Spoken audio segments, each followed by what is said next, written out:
Halo, saya Reza Prasetyo sebagai mahasiswa Magister Hubungan Internasional dari Universitas Pelita Harapan. Saya akan memberikan paparan terkait pilar ekonomi ASEAN dalam konteks Indo-Pasifik melalui studi kasus Regional Comprehensive Economic Partnership atau RCP. Sebelum kita membahas studi kasus tersebut, saya akan membahas terkait pilar ekonomi ASEAN. Pilar ekonomi ASEAN ini tidak lepas dengan keterkaitannya dengan ASEAN Economic Community atau AEC. Jadi ASEAN Economic Community ini adalah salah satu pilar dari komunitas ASEAN yang secara lebih jauh dijelaskan sebagai salah satu wadah ekonomi yang tidak memiliki tujuan untuk menjadi pasar bersama seperti apa yang diimplementasikan di Uni Eropa.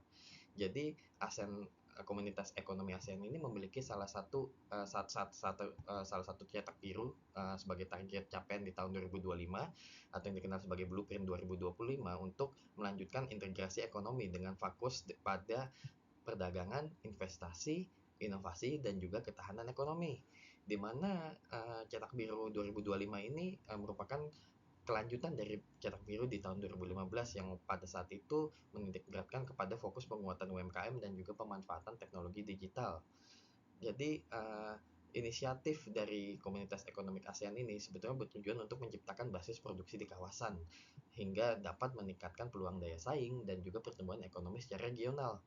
Berbeda dari pasar bersama, negara anggota komunitas ekonomi ini akan memiliki fleksibilitas untuk menandatangani perjanjian perdagangan baik secara individual sekaligus tetap menjaga kemampuan mereka untuk mengambilkan keputusan dalam sisi domestik dan juga sesuai dengan kebutuhan mereka sendiri.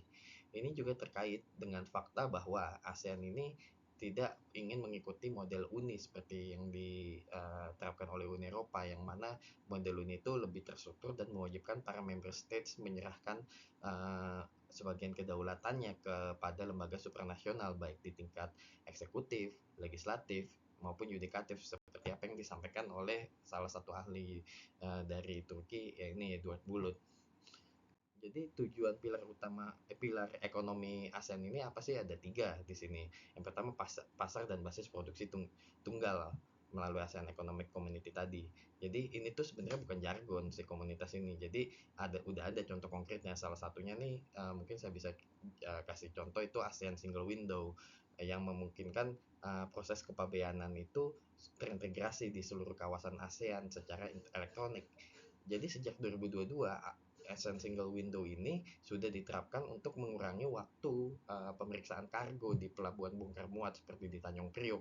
Dulu tuh sebelum ada ini proses bongkar muat itu bisa sampai 4 hari, sedangkan sekarang sudah sampai cuman hanya 8 jam. Dan yang kedua ini pengurangan hambatan tarif dan non tarif di mana sejak 2015 99% produk perdagangan intra-ASEAN ini sudah bebas tarif. Tapi banyak hambatan non tarif yang masih ada nih kayak semacam penerapan halal antara Malaysia dan Indonesia. Waktu itu susah tuh untuk melakukan kegiatan perdagangan karena ada perbedaan sertifikasi halal. Namun pas 2021 ASEAN sudah mengeluarkan harmonisasi standar halal di sana, itu sudah menyamaratakan, jadi problem itu tidak ada lagi. Yang ketiga ini ada peningkatan konektivitas infrastruktur dan digital, di mana proyek-proyek infrastruktur seperti pipa gas alam dari Myanmar ke Filipina, terus ada digital master plan ASEAN yang menargetkan konektivitas internet di seluruh pedesaan dan kota di ASEAN. Ini menunjukkan bahwa pada dasarnya banyak hal-hal sudah dilakukan secara konkret dan nyata oleh ASEAN pilar ini.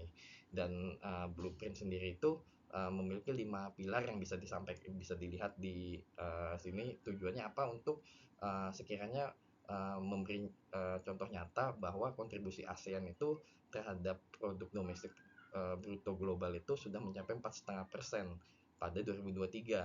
Ini naik dari 3,3% di tahun 2015 karena banyak faktor, banyak yang karena contoh peningkatan ekspor, karena banyak relokasi rantai pasok dari Tiongkok ke negara-negara ASEAN. Yang kedua juga kebangkitan sektor jasa keuangan di Singapura yang menjadi hub untuk financial technology di sini, dengan di sana itu mencatat nilai transaksi itu sampai 32 miliar dolar Amerika Serikat di tahun 2023.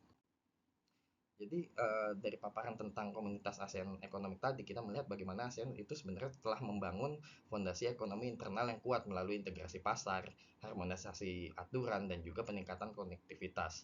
Namun ASEAN itu perlu memperluas jejaringnya ke kawasan yang lain. Di sini makanya ASEAN itu membuat apa yang dinamakan ASEAN Outlook on Indo-Pacific atau AOIP, di mana berperan sebagai jembatan strategis yang menghubungkan capaian yang tadi sudah dicapai oleh komunitas ekonomi ASEAN dengan dinamika ekonomi yang global. Jadi Outlook tadi itu sudah diadopsi kan di tahun 2019. Jadi Outlook ini sebetulnya bukan sekedar respon terhadap rivalitas Amerika Serikat dan Tiongkok di kawasan, tapi juga cetak biru untuk memastikan ASEAN itu tetap menjadi kekuatan penyeimbang atau balancing force di kawasan. Jadi prinsip-prinsip dari Outlook ini adalah ASEAN Centrality, di mana ASEAN ini memposisikan diri sebagai driver kerjasama, bukan medan perang proxy ya. Contohnya ada ASEAN Regional Forum (ARF) yang menjadi salah satunya platform di kawasan di mana Menlu Amerika dan Tiongkok bisa duduk bareng untuk membahas isu-isu seperti isu maritim di situ. Dan juga inklusivitas, di mana Outlook ini menolak polarisasi dengan melibatkan semua pihak, termasuk negara yang bertikai nih, seperti negara-negara anggota kuat seperti Amerika Serikat, India, Jepang, dan Australia, dan juga bisa bekerja sama dengan Tiongkok kan di situ. Dan juga menjadi kerjasama berbasis hukum internasional seperti yang dilakukan terkait kasus Laut Natuna dengan berlandaskan UNCLOS ya kan, atau hukum laut kan di tahun yang 1982. Ada 4 bidang prioritas di sini, ada keamanan laut, konektivitas infrastruktur, sustainable development goals, dan kerjasama ekonomi. Relevansinya apa sih dengan dari 4 bidang prioritas ini dengan pilar ekonomi ASEAN?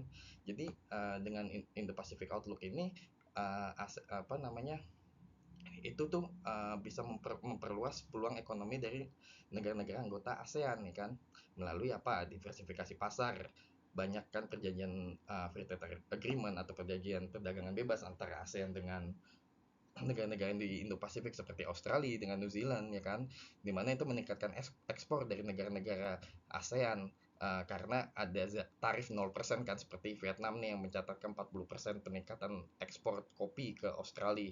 Terus ada juga banyak investasi sekarang dari negara-negara Indo-Pasifik juga seperti Jepang dan Tiongkok juga yang terkait dengan sustainability kan, teknologi hijau, terkait pembangunan pabrik kendaraan listrik di Thailand dan Indonesia. Terus ada juga proyek penyimpanan beras untuk ketahanan pangan juga. Dari pemaparan Indo-Pacific Outlook tadi kan sebenarnya kita melihat ASEAN ini butuh kanvas kan untuk menyampaikan visi ekonomi inklusifnya mereka. Maka di sini ada mereka mewujudkan itu melalui RCEP. RCEP itu apa sih? RCEP itu kan Regional Comprehensive Economic Partnership kan, yang mana ini perjanjian perdagangan bebas ya, terbesar di dunia karena itu mencakup 2,3 miliar penduduk di bumi ini dan juga menyumbang 30% produk domestik bruto secara global. Ini melibatkan 10 negara ASEAN dan juga 5 mitra, seperti yang disampaikan di slide ini.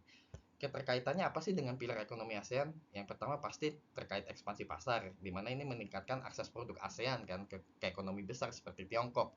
Contoh aja nih, misalnya Thailand itu semenjak diberlakukan RCEP itu meningkatkan ekspor durian mereka tuh hingga 400% ke Tiongkok karena ada tarif 0% kan di bawah itu. Terus juga ada harmonisasi aturan nih, di mana harmonisasi aturan ini menyederhanakan prosedur kepabeanan dan juga meningkatkan standar produk nih di antara negara-negara anggota ya kan. Jadi contoh nih misalnya ada kasus di mana komponen otomotif yang dibuat Malaysia terus diproses lagi di Thailand itu kan dianggap sebagai produk ASEAN. Nah, produk ASEAN ini dapat tarif preferensi ketika diekspor ke negara-negara seperti Korea Selatan. Contohnya di sini ada peningkatan ekspor 18% karena pemberlakuan RCEP ini di bidang sektor otomotif itu gitu. Terus ada juga inklusivitas karena Indo-Pacific Outlook itu kan menekankan kerjasama dengan semua pihak ya. Jadi RCEP ini sebetulnya wadahnya untuk mewujudkan hal itu, di mana banyak special treatment atau perlakuan spesial dan capacity building untuk meningkatkan dan membantu perekonomian negara-negara yang mungkin lebih rendah ya atau tertinggal seperti Laos dan Kamboja. Dan juga meskipun banyak keuntungannya, di RCEP ini sebetulnya banyak tantangannya karena kan mereka harus bersaing dengan si TPP kan, di mana di situ banyak negara-negara lain kan, kayak semacam Amerika Serikat dan Kanada, yang mana mereka semua itu udah menerapkan komitmen terhadap lingkungan yang lebih tinggi kan di sana, di mana pada dasarnya itu mempengaruhi perdagangan juga di sini. Karena contoh misalnya Malaysia, waktu itu mereka mau ekspor ke Kanada itu nggak bisa karena Kanada udah ratifikasi TPP yang melarang perdagangan produk terkait deforestasi. Nah setelah itu ya akhirnya Malaysia hanya bisa jualannya ke Cina di sana, ke Tiongkok dengan diskon 15% dari harga seharusnya kan. Terus juga ada dilema keanggotaan ganda nih. Vietnam sama Malaysia itu kan ratifikasi RCEP dan juga CPTPP, di mana standarnya beda, regulasinya beda, dan mereka harus mengeluarkan usaha yang lebih kan jadinya kan. Dan juga kalau tidak dapat dipungkiri, ketegangan geopolitik antara Amerika Serikat dan Tiongkok ini juga mempengaruhi dinamikanya RCEP juga, karena banyak contoh kayak Filipina mereka memindahkan pabrik chipnya dari Tiongkok ke Luzon, ke dalam negeri, itu karena dapat insentif pajak dari Amerika ternyata gitu. Lebih lanjutnya, sebenarnya RCEP ini bukan hanya sekadar perjanjian perdagangan bebas, namun RCEP ini juga sebagai alat geopolitik dari ASEAN. Kenapa? Karena ASEAN ini bisa menggunakan prinsip ASEAN centrality-nya di dalam RCEP ini demi menjaga keseimbangan kekuatan atau balance of power antara Amerika Serikat dan Tiongkok. Contoh, sekretariat utamanya RCEP itu kan ada di ASEAN, meskipun 60% PDB-nya RCEP itu berasal dari Tiongkok. Dan juga ASEAN itu bisa memastikan klausul dispute settlement di RCEP itu nggak boleh digunakan untuk isu-isu geopolitik seperti kasus Laut Cina Selatan. Dan juga RCEP ini memperkuat posisi ASEAN sebagai hub ekonomi di Indo-Pasifik, sebagai pembuat kebijakan juga kan. Contoh misalkan standarisasi halal, nah itu kan diaplikasikan ke negara-negara RCEP juga. Dan juga banyak implementasi nyata nih dari